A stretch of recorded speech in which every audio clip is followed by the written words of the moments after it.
Aloha. Aloha. My name's Serge Kahili King. Welcome to the Hawaiian Art Museum, our Wednesday evening talk story. I'm going to start off with a story, and this story is a story of the Menehune. And it's a story of the Menehune on the North Shore at Hanalei Bay.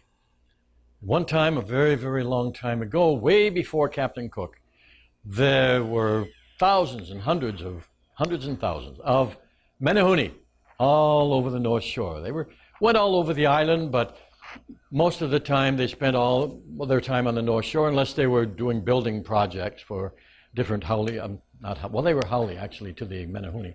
Haole is a word, by the way, today is used for a white person. Originally it simply meant foreigner, somebody who was not from the islands. So there were haole chiefs on the island, but they were Hawaiian, what we would call that today. So this was a time before the Hawaiians had arrived. This was a time when there were only Menehune on the islands. And they were great canoe builders as well as stone workers. And they built the seagoing canoes, and they had these fishing fleets because, now the way the story goes, the Menehune could only work at night. The way the story goes that if a ray of sunshine touched the Menehune in the daylight, he'd turn to stone. And the island of Kauai was full of stones that used to be living Menehune. So they had to all do everything that they did at night, including gather and prepare all their food and do all their work and everything. And one of the main sources of food for the Menehune was fish. So they had this fishing fleet that worked out of Hanalei Bay. And normally that was fine. The fishermen would go out, and they really had two sets of fishermen. There'd be fishermen go out beyond the bay, and some of them would go west to Huna, and there'd be certain fish, because the fishermen always knew where the fish were and what the fish ate, and they'd have their own secret spots. And another one would go east and all the way to Kilauea, and they'd fish around in those waters. And then they had the deep sea fishing, and they'd go out beyond the reef and out into the deep ocean. Sometimes they'd be so far they'd lose sight of land, but they knew the stars. They knew Nahiku, which we call the Big Dipper, which means the seven. They knew Naholoholo. Those stars, those were the ones, the traveling stars, the moving stars, what we call the planets.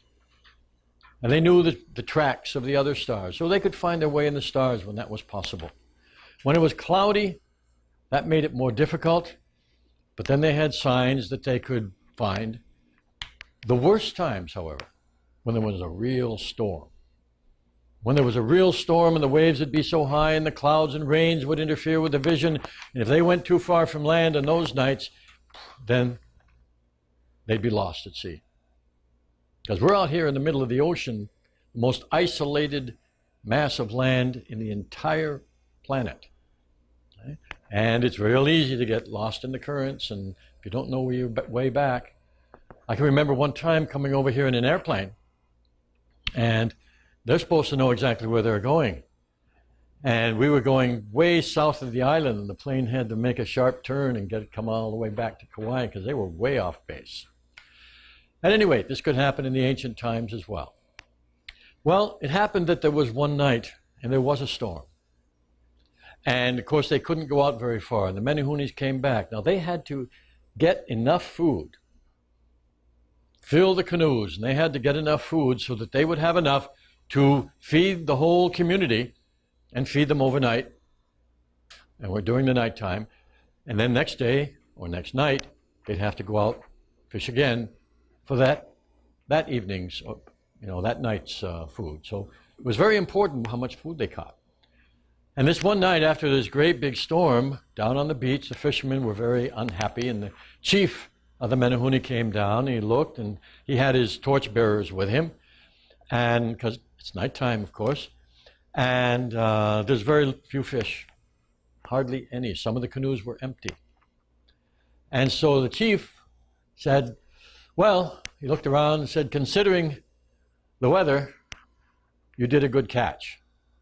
But there was one fisherman, very strong, kind of bow-legged, eyes that looked like an owl, but he wasn't afraid of anybody or anything. And he spoke up and he said, no, it was not a good catch.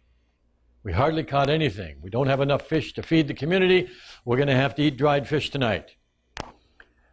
And the captain said, well, when we eat tonight, what little fish we have, we will enjoy it all the more, knowing that it came from your courage for going out on a night like this.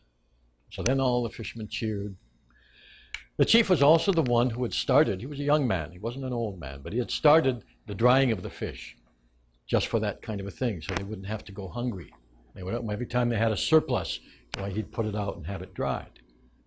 So they went out fishing, days went by, they went out, and the fishermen knew exactly what kind of bait to give to the different fish. If they used cooked sweet potato, they knew that they could catch the opello. And if they wanted to catch squid, why, they dangle a little cowrie shell down in the water, and squid love cowrie shells. So they knew all the different tricks of how to do that. Different kinds of nets and different kinds of lines and different kinds of hooks. But it happened that there was another storm. In fact, there started to be a whole series of storms. And the fishermen came in, and they said, look, we're not going to be able to feed the fish, the village, if we're not able to go out in the deep waters and catch the bigger fish. And the chief says, you're right, we can't do that. I'm going to have to think of something. The only thing would be to not allow anybody out. And all the fishermen groaned, and the chief said, no, we have to have a better solution. Just about that moment, he said, but just about that moment, the goddess Kahili King, the goddess of the rain, dumped her bowls, and they just poured down like dumped water right on the beach, and put out one of the torches of the chief that one of his torchbearers had. And the chief said, well, tonight's going to be a real dim night indeed. And they talked a little more and threw some ideas out. Kahili King let down one of her other bowls of water, and that dumped out the other torches. And then the fisherman laughed, and he said, now our chief is going to have to walk home in the dark, just like us. So he laughed too. Nobody took it seriously. So off they went, and his torchbearers stumbling along, and the chief is doing the best he can, and they get back. And the chief spends the rest of the night thinking, how can we do this? What can we do to make sure that they can go out deep and fish? And he's trying to think and trying to think. Come back, but this way, no, that won't work. What if we use ropes and tie the canoes to each other? He said, no, but that would be so strong, and the waves are so big, and the ropes would break, and the canoes might overturn. He said, that won't work. So he's thinking and thinking and thinking. The night gets darker and darker. Finally, while he's out there thinking, it's so very dark, his torchbearers come and stick a lamaku in the ground. Now, lamaku was a special kind of torch that they had. It was made of kukui nuts, the seeds of these kinds of nuts. And it was a special thing. It was roughly 3 to 4 feet long. And what they did was they would string on braided banana leaves, and string kukui nuts. And they'd have 10 strands of kukui nut, the seeds, on these strands, and wrapped around a pole made of bamboo. And the whole thing would be about 3 to 4 feet long. And they'd stick that in the sand. And then they'd light it from the bottom. And it would give off a very bright light, but it also had a lot of dense smoke that went along with it. But that was their primary light source in those days. So the chief is thinking there in the glow of the light of the lamaku, and he's thinking and thinking and thinking, what can we do? What can we do? What can we do? And finally his eyes widen up, and he laughed and laughed and laughed. He was laughing at himself first. And then all the guards came by, and he said, what's going on? And he laughed and saw them. And he said, we have it. All we have to do is have lamaku, have the torches. And we'll have torches all along the beach so the fishermen can see it. And so that was the order that he gave. And the next night, when the fishermen were ready to go out, storming was still happening. He lined the whole beach with the lamaku.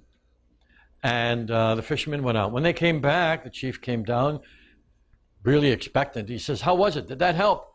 The fishermen grumbled, and they said, it helped, but look, there still wasn't a big catch. We couldn't go out very far, because we get out too far, and we couldn't see the torches on the beach. So we couldn't go out far enough yet. And the chief said, what can we do? And then that same owl-faced man, he came up and he said, the torches have to go higher. And someone said, higher? On top of the coconut palms? Everybody laughed. Neat thing about this guy was he didn't care if anybody laughed or not. He just went on and said what he had to say. He said, no, over there. And he pointed to the west. And everybody looked up. Of course, when they looked up, the first thing they saw was Mauna Hihi. That's also called Hihimanu. It's a mountain on the north shore that looks, from most angles, it looks like a manta ray. That's what that word means. And then next to that is the great mountain of Namolokama. And then you follow that over, there's Mamalahoa, and Mamalahoa has a ridge. And the ridge goes down to the sea and all the way down to the eastern point of Hanalei Bay. But the ridge comes way up. And this man said, that's where we have to put the lights. Below the clouds and above the coconut trees. And so the chief said, excellent idea. So he ordered more of the torches made, and he ordered his people up there, and they built a platform on that area of that ridge. And so that when the fishermen went out that night, and they came back just brimming with fish, full of fish. And they said it worked tremendously. It was excellent. We could see way, way out to sea. We never have to worry about going in storms and falling, finding our way back again. We always know it's there. And the name of the platform, which is not there anymore, was Ma Kaihu Wa'a. Now, Ma Kaihu Wa'a means at the prow of the canoe. And so what it really means was, that's where you point the prow of your canoe, at Ma Kaihu Wa'a. And no more platform, but today, that's still the name of the ridge. The name of the ridge is still Ma Kaihu Wa'a. And that ridge remains there, and it has its feet down in the beautiful Waioli stream and can still be seen a long ways out to sea.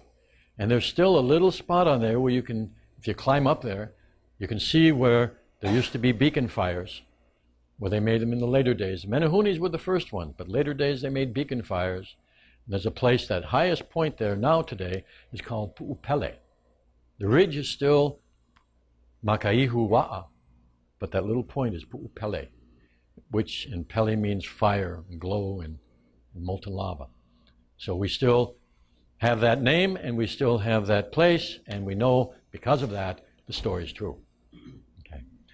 All right, now we can get into talking about the story. What can we find out in this story? Hawaiian stories are not just for fun. Fun's part of it, but they're not just for fun. They're also practical, exactly. They're always teaching you something. They're always giving you some knowledge of some kind. Let's take this story and look at some of the details of it. I didn't give you the whole story, would have taken too long. We'd have a whole long evening with just this one story. If you were Menehune, you'd all be listening like that. Since you are who you are, you'd start falling asleep. Anyway, some of the things, or parts of this story, tell about fishing. And they tell where the people fished, and in details they tell the kind of hooks they used, and the kinds of nets they used, and the kinds of fish that they caught. They talked about reef fishing, and they talked about deep water fishing.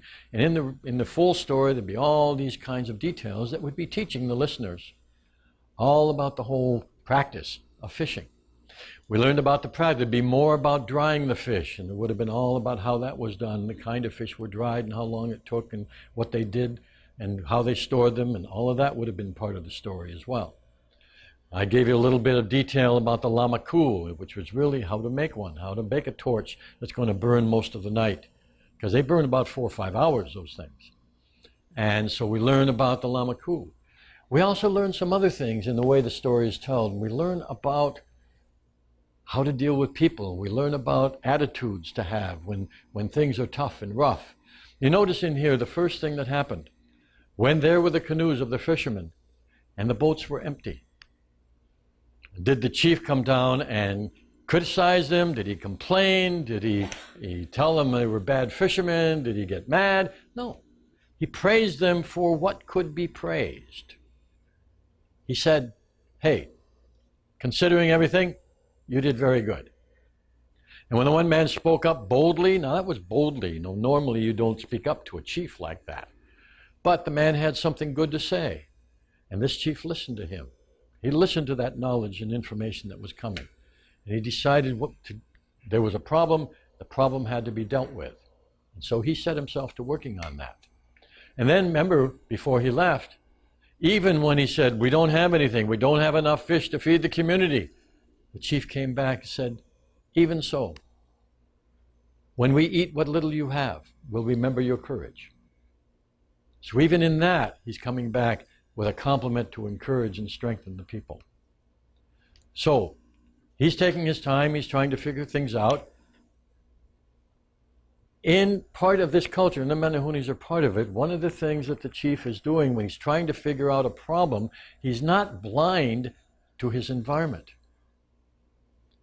Because in the environment are the solutions all around us, if we'll look at them in the right way. So here he is in the firelight, trying to figure out what to do. Suddenly realizes his answer is right there in front of him. And often it is in our own lives. We're looking all kinds of other places for the answers, and most of the time we already have it.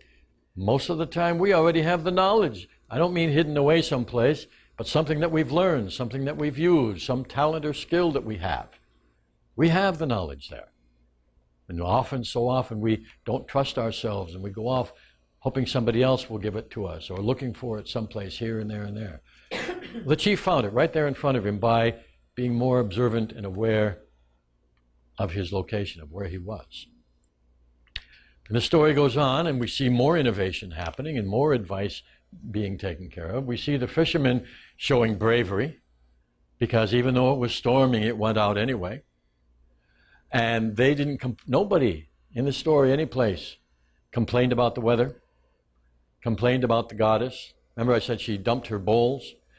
This was following a kind of a folklore or legend that Kahili, the rain goddess, the reason it rained was she was trying to catch all the rain in her bowls up in the heavens. Now the bowls are her clouds.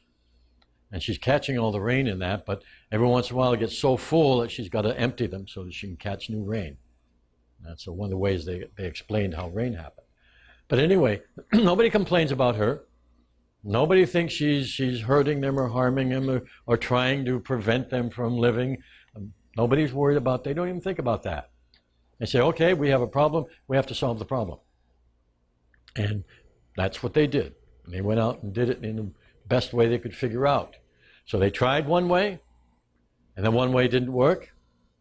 And they sat and asked for advice, and another way came up, and they tried another way. And they found that that one did work. If that one hadn't worked, they'd have tried another way.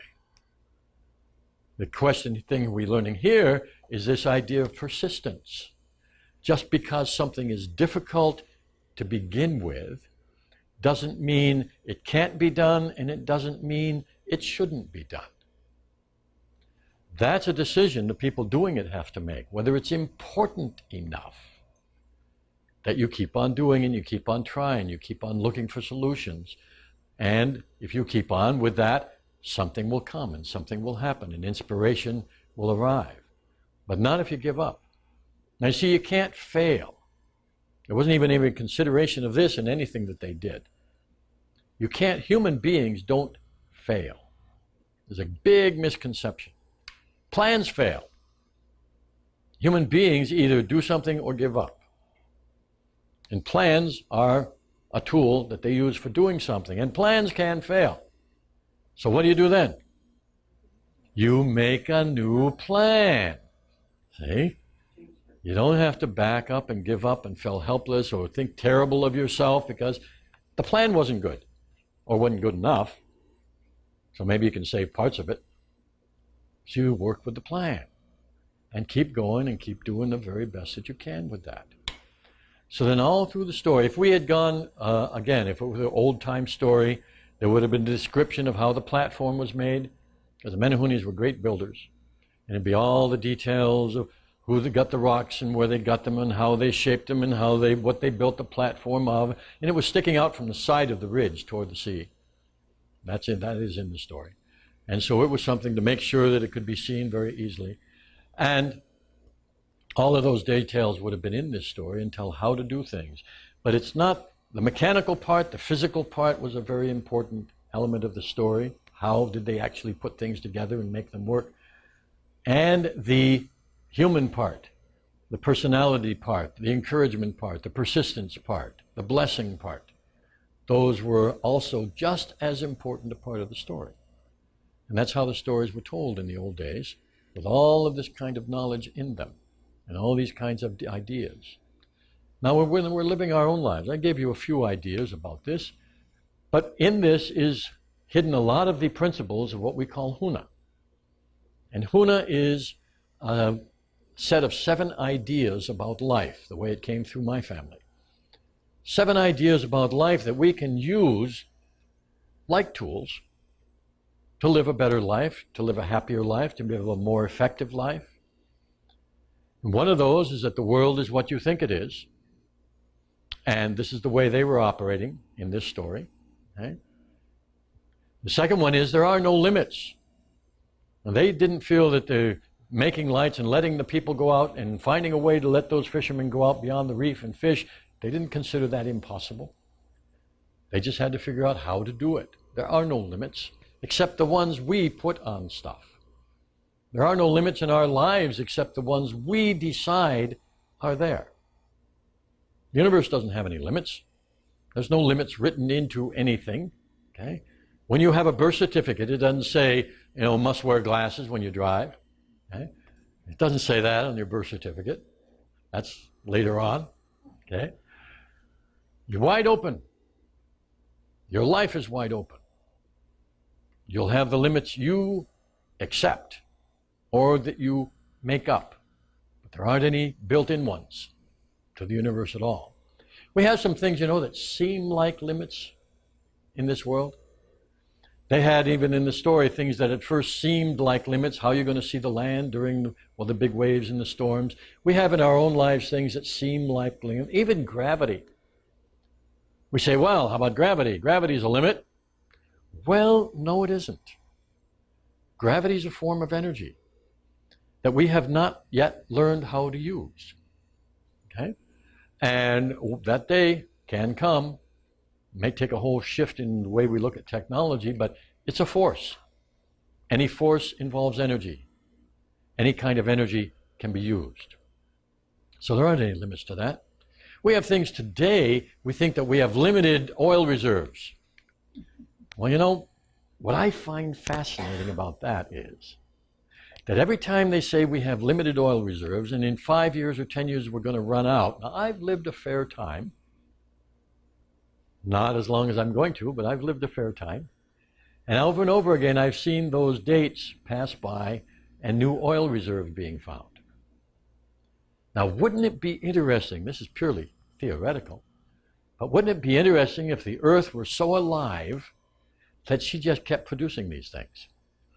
Every time we think we're going to run out, there's going to be another one there that we didn't know about and never knew was there and maybe wasn't there when we first looked. There are no limits to the earth.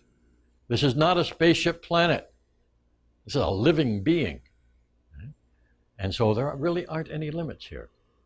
And when we apply that same thing in different ways to our own lives, we've got to look at wherever we think we are limits, there are limits, that something can't be done, we're wrong. Every single time. Maybe the way to do it takes more energy than you want to give.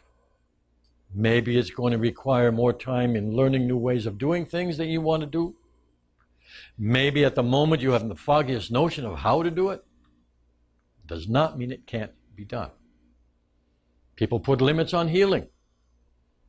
Some of us just recently saw a video that had to do with a man in a hospital, very serious injury, who was told he'd be a vegetable the rest of his life.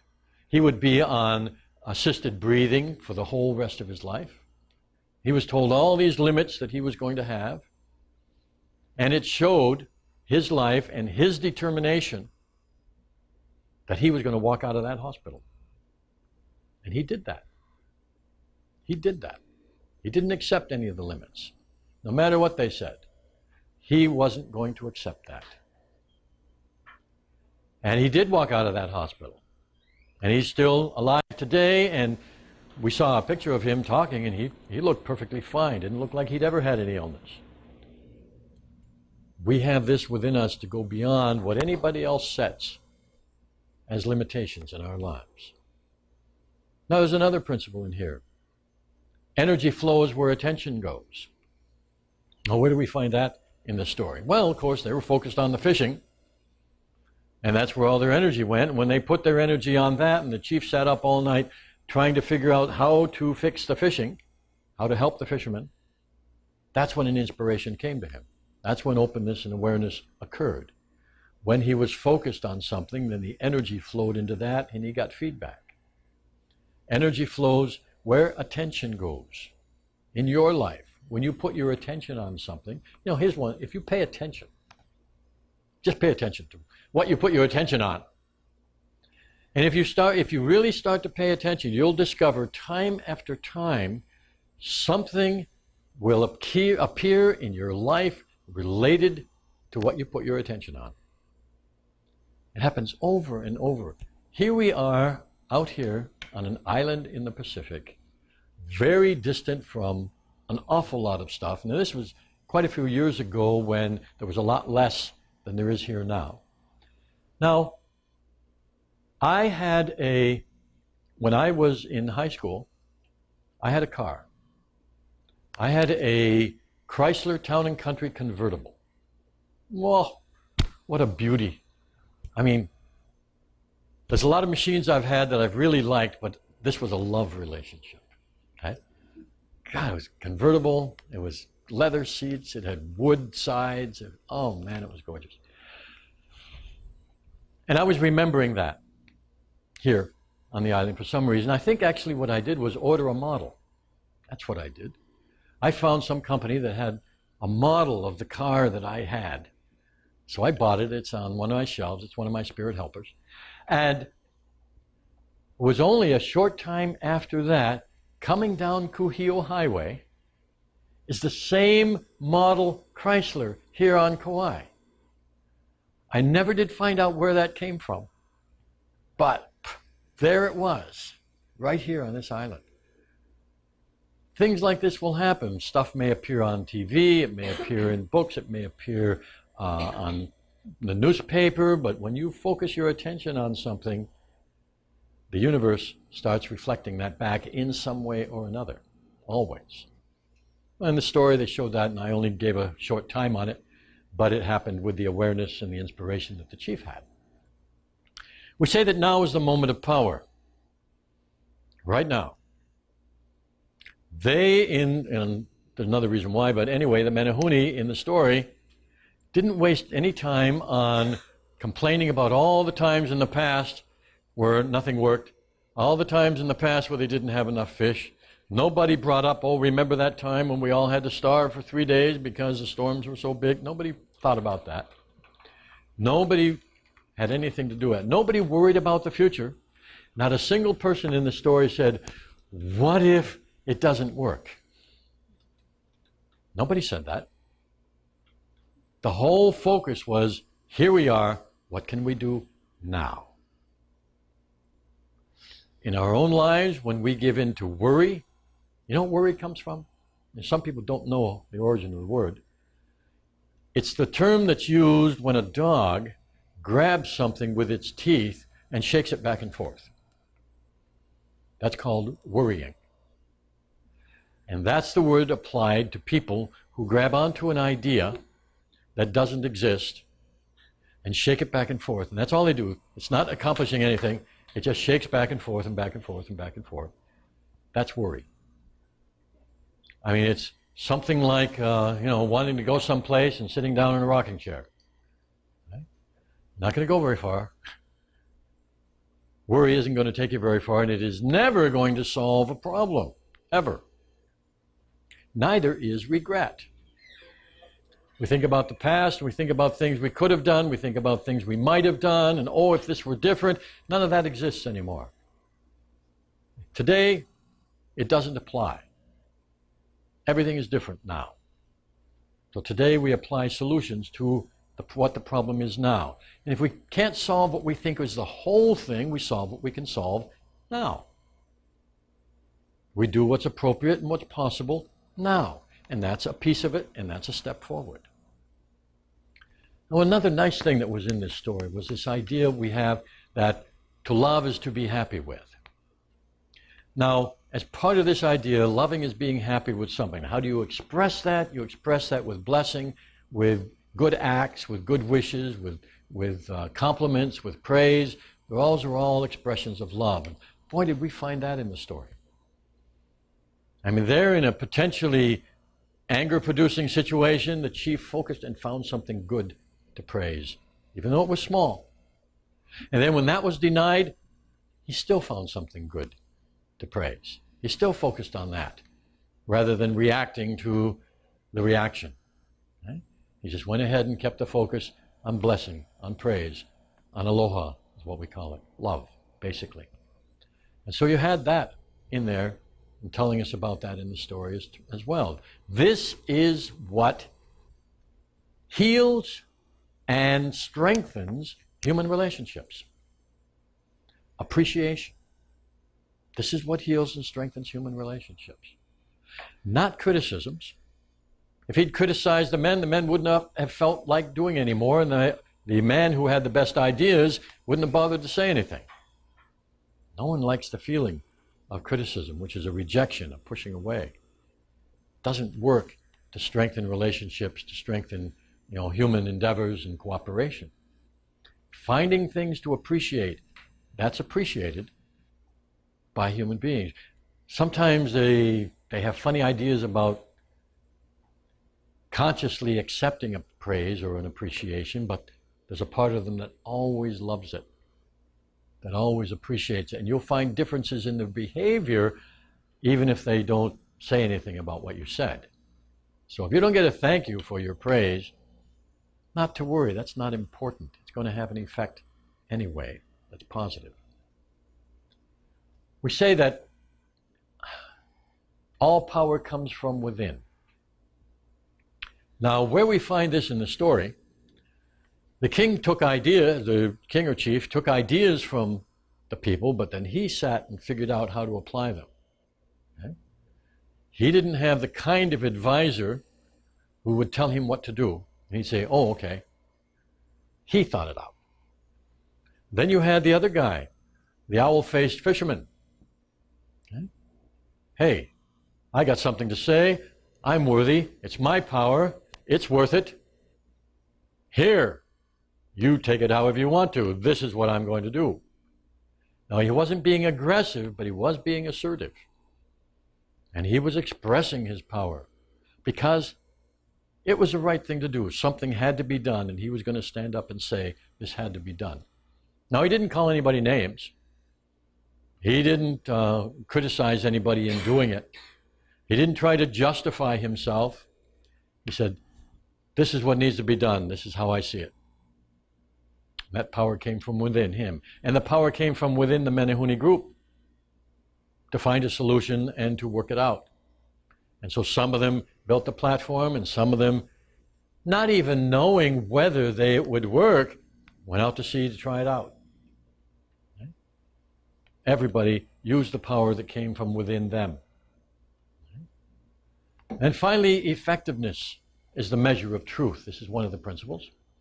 And when we talk about this principle, one of the ways to look at it is that there's always another way to do anything. What matters is whether what you do is effective. It doesn't matter if the form is right. It doesn't matter if you've organized it in the proper way. It doesn't matter if you've followed all the rules. What matters is, does it work? And this is what the focus is on. In the story, the way I told it, we saw that in a very short system where they tried one way and that didn't work, and they tried another way. They got the feedback, changed the plan, and did something different. Right? But this is how we can do it in our life too. You've got a problem to solve, you do the very best you can with what you have at the moment. And if it doesn't work, you try something else, if it's important enough. Yeah, that's the thing, and only you can decide that, if it's important enough. Now, there is something that goes along with this, and that is doing something that's appropriate for what you want to achieve. Okay? So the king didn't order guards out to, whip everybody and so that they would do what he wanted them to do. He didn't do that. He didn't, threaten the fishermen that if they didn't go out, they'd be punished. He didn't do anything like that. He didn't try to use force because that was not appropriate to what he was trying to accomplish. He used praise, he used reinforcement, he used help, he used acceptance of good ideas and incorporated all of that into the end result. And everybody cooperated. He let the means determine the end. Right? Very important. He let the means determine the end. He did not let the end determine the means. In other words, the end, you can do anything you want, no matter how bad it is, because the end result is supposed to be good. Well, I'm going to give you a big secret too. The end result won't be good if you don't use good means. Never, ever, can't happen. Okay? So we get all these principles involved in this short little story. It's all involved in how these ideas find their way in and through Hawaiian culture, and how we can extract these ideas and apply them into our own lives. Do I have any questions about the story, the ideas? Yes. Yes. Okay. There's a philosophy, the common philosophy in the world, that says the end justifies the means. Which means if your end is good, you can use any dirty, nasty means at all to achieve it. And we see this being applied a lot. Has been a lot for a long time, so it's not just recently. Okay? Now, this philosophy is completely different. Takes that totally around and says that the means determines the end. The kind of means you use is going to determine what the end finally is. So when we apply this to healing, for instance, within this philosophy, you use healthy means to achieve health. The way medicine and medical service is often applied today, people get well in spite of the means. Okay? But if you want to get well faster and easier, more effectively, use means that are appropriate to the end that you want. Now, this will apply in anything. It applies to making money. It applies to getting along with people. Use the means appropriate to the end. Okay. Anything else?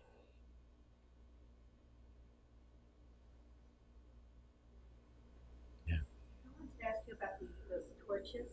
Yes. Did they light them so that they started at the bottom and went up? Yes. So they lit them from the bottom. And as they would burn, each little nut would burn roughly 15 minutes. And what they did in a lamaku torch was start with a lot of the strands at the same time. So it gave a lot of light. Unfortunately, it gave a lot of smoke, so that was part of the things they had to put up with. Okay? But they would light and they would burn for a long time, from the bottom up. They didn't just extract the oil? No, they didn't do that. The only time they extracted the oil was when a fisherman would use a kukui, not a kukui seed, and he would chew it. And in chewing it, he would get the oil in his mouth, and then he'd be in a fishing spot, and he'd spit the oil out over the water. And it would flatten the water. That's what oil does. And because it's a clear oil, it would flatten it, and then he could see down below, just like through a window. Okay. Yes?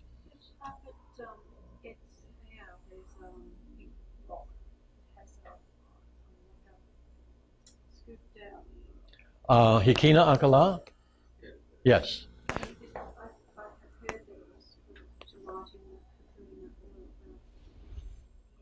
Okay. Yeah, right. The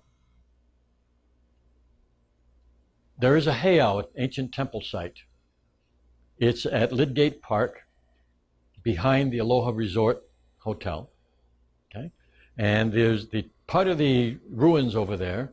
In Hawaiian, a temple is called a heiau. Okay, it's not heiau, please. It's heiau. Anyway, there's a remains of a temple there, and in the wall there's of the second temple. It's the wall of Hauola. There's a great big stone about this high. It's got a lot of scooped out places in it. Okay. They're very uneven. That rock was originally down by the water.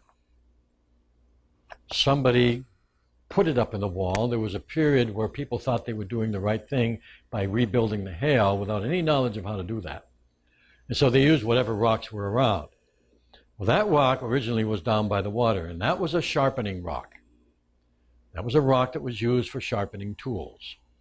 There's several other places around the islands where you can find these kinds of rocks looking identical, which is places where they brought down their tools. And a combination of sand and water and the hard basalt stone, they would use these for sharpening.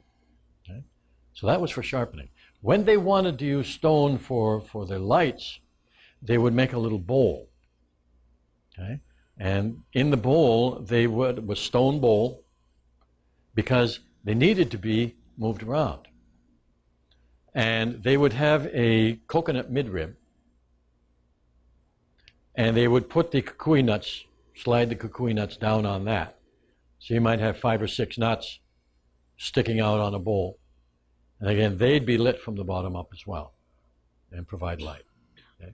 But the big rock was a sharpening rock.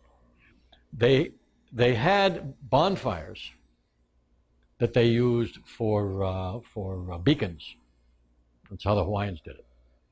And the beacon place for Wailua Bay was at Kukui Heiau, all the way across the bay. How did they light that? How did they get them to light? They lit them with the traditional, Hawaiian match. Hawaiians used something that's used all through Polynesia, called a fire plow. And they did not use, you see in North America, you see the fire drill, okay? They didn't use the drill. They used the plow all over Polynesia, and Micronesia too. Now we don't have anything, but I'm gonna use my finger. So we're gonna have to pretend that this is a piece of hau wood. Now hau is a very light wood like balsa wood. You find it with very dark green, kind of a dusty green leaves and beautiful yellow flowers, usually close to the rivers. And it's very abundant, and the branches go all kinds of ways, very thick. But the wood is very, very light. They used it for outrigger canoes, and they used it for fire making. And so they would sit down a piece of this wood, and then they'd get a very hard wood. There were different kinds. Sandalwood was used. Another one called, I think it was called onomea, very, very hard wood. And so they get the real hard piece, and they'd start a groove in the soft piece. Then very, very fast, they would cause friction, and the little dust would collect up at the far end. And then when it started to get so hot that a little bit of it started to glow, there was a very gentle breathing on it, until finally it would catch fire, and then they'd have some pieces of tapa cloth that they'd put in there, and then they'd have a fire. Now if they had a short stick, then that would be, once they start the fire in the stick, that would be the match. Did they have a lot of wood? A lot of wood? At one time. There were lots of trees here and stuff. Yeah, there used to be lots of trees here. Well, who brought those in? Who brought them down or in? Oh, there were trees here. Polynesians go get them? No. They brought some things. They brought the palm tree. They brought coconut palm. They brought the banana. They brought probably the noni. They may have probably brought the kukui, because we find the kukui a lot in Southeast Asia as well. They probably brought the kukui. But the koa tree was here. The lehua tree was here. The milo was here. The kou was here. So there were a lot of hardwoods, and the how, as far as we know, the how was here. So these really weren't barren islands until No, not when the people came, not at all. I saw some photographs of around the time of the plantation in Kilauea, Oh yes. and it was really amazing how barren it actually was. Oh, it was. And they showed pictures of the lighthouse, where that whole area where the lighthouse was is all like That's right. just flat, It was flat. That's right. no trees. Because all the trees were taken. Most of the koa were being taken for the ship masts and for machinery and for all the other things. Even some of the drawings that were made early on, you look out and you see hardly any plants and trees. So there were trees before, and then they had been taken. Yes, and by the time when Cook arrived, there were still some places where there were a lot of grassy plains. That's where they got their pili grass. Then it was up in the Kula area, which means the uplands, okay, where the forest started. And then the higher, the deeper trees went up into the high forest. But the forest, first down at the bottom, near the bottom, these were where the taro patches were, and these were where the pili grass was. And they kept it that way on purpose. Yeah. Was sandalwood introduced, or was it? No, there's a native sandalwood that in the 1800s, when Hawaii was starting to try to be a nation, they were trying to get products to sell to other people. They didn't have much of anything. And finally, they learned through traders coming back and forth, American and English primarily, that the Chinese wanted sandalwood. So Kamehameha began the sandalwood trade, Kamehameha the First, and tried to send a bunch of sandalwood. Now that's where the Hawaiian flag came from. Just throwing a little extra here. Because the Hawaiian ship went to Canton and they wouldn't allow it in. It had no flag. They only dealt with nations. And so with his English advisors, Kamehameha created the flag, which is the Hawaiian flag today. And they had very close relationships with the British, which is why you have the British Union Jack in the corner.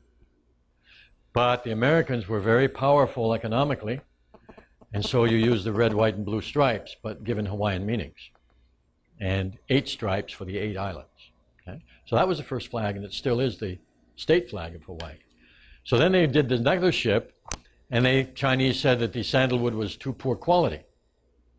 So then Kamehameha hired experts so that people would know what kind of sandalwood to gather. And then came a very terrible time in the history when the chiefs exploited the commoners terribly and sent them up without clothing, without the proper provisions, and they had to carry back these big bundles of sandalwood on their back all the way from the upland. And there were a lot of Hawaiians died during that time because the chiefs wanted trade them for the goods that the merchants had for them. Calico and silverware and all the other things that they got all excited about. So that was a kind of a bad time in Hawaiian history. But the sandalwood trade went on for probably about 5 years until they ran out. Now there are a very few small stands of native sandalwood that have been encouraged and found and are growing back. But maybe, probably not more than a dozen bushes.